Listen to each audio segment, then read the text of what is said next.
Right,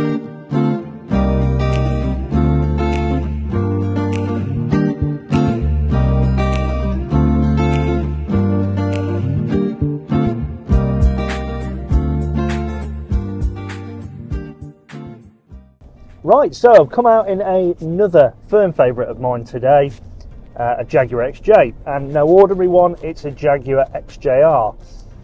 Jaguar XJR is obviously Jaguar's premium sports range, if you will, the cars that get the bigger suspension, brakes, and ultimately the engine.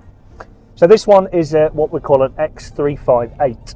So the X350, which is the chassis code, the year code, came out in 2003, which is the first of the all aluminium shape, which I think is quite an iconic shape in the more modern Jaguar history. And then this is the facelift, so they called it the X358, the facelift, which came out in about 2007, this one being an 08, and ran for a very short period of time, only to 2009. So the 358s are quite a rare car within themselves.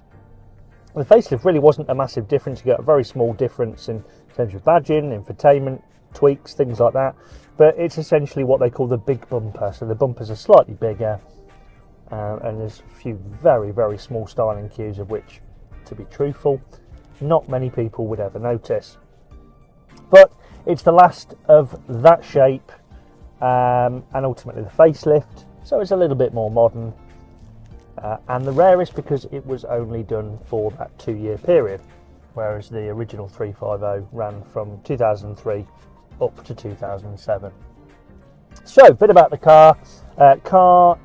Engine even is a 4.2 V8 with a supercharger, twin supercharger, which is a Jaguar engine that's been tried and tested for many, many, many years.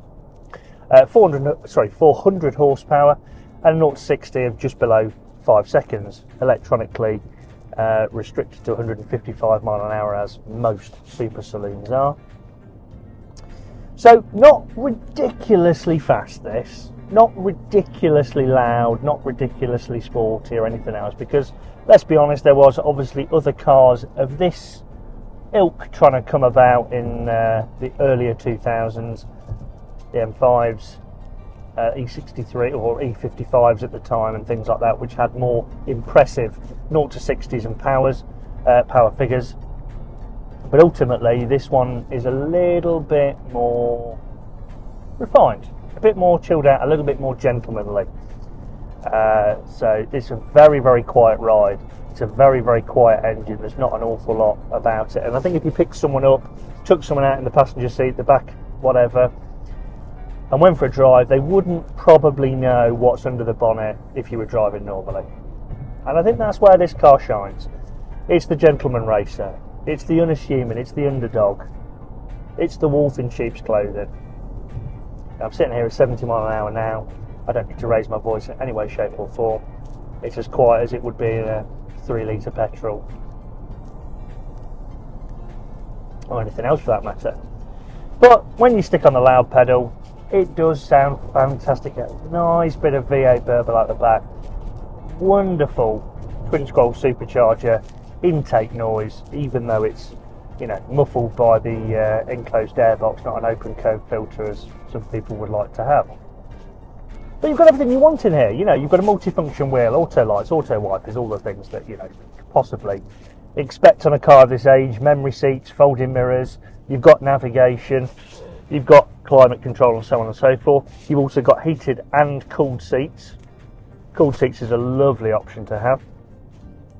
You've got an electronically retractable rear blind, which I'm not sure we'll be able to see on this video, but I can see it in my mirror coming up and down there. That's a nice little touch. And you've got this beautiful ivory leather with black piping, black top dashboard, black steering wheel and things. So there's not too much overpowering leather, bright coloured leather and everything else that makes it impractical for everyday use. It's that nice combination of very luxurious feel and look mixed with all the touch point, tops of dash and everything still in black to make it nice and practical. What an awesome place to be. And as I say, you know, 400 horsepower, 5 seconds to 60, no slouch, but it's not in your face. It's not look at me, it's not particularly loud. Unrivaled comfort. You know, that's what Jaguar really do well. It's that gentleman racer. I did actually mean to bring out my flat cap before I came out, but I've forgotten. I shall try and get a bit of a shot later as the cover photo for the video. And what I did want to do very quickly is just pop it in sport, just press the loud pedal, just try and show we're at 70.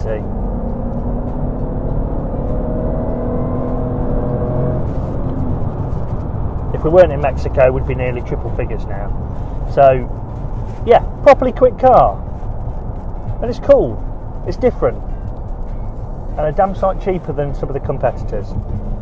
Big thumbs up from me. Big thumbs up from the DT team across the board. Many more to come. So what do we think of the XJR, the X358? Well, obviously I'm a big fan. I'm a big Jaguar fan anyway, always have been. I'm a Jaguar and a Mercedes man. I think that's where I cut my teeth in the trade. But this, you know, is just the pinnacle of what Jaguar did well. The all aluminium, the 4.2 supercharged V8 with the J-gate. That's what they did well. Love this colour. Random colour name, pearl grey pearl. So it's pearl grey pearl. With the ivory interior, with that black piping and contrast stitching, it looks wonderful. And it's just so unassuming, as I say. It's not that loud, in your face, traditional thing that super saloons have. It's the gentleman's racer, the guy that wants to still go a little bit fast, but wants his pipe and slippers, wants his flat peak cap, wants to have something cool still. Love it.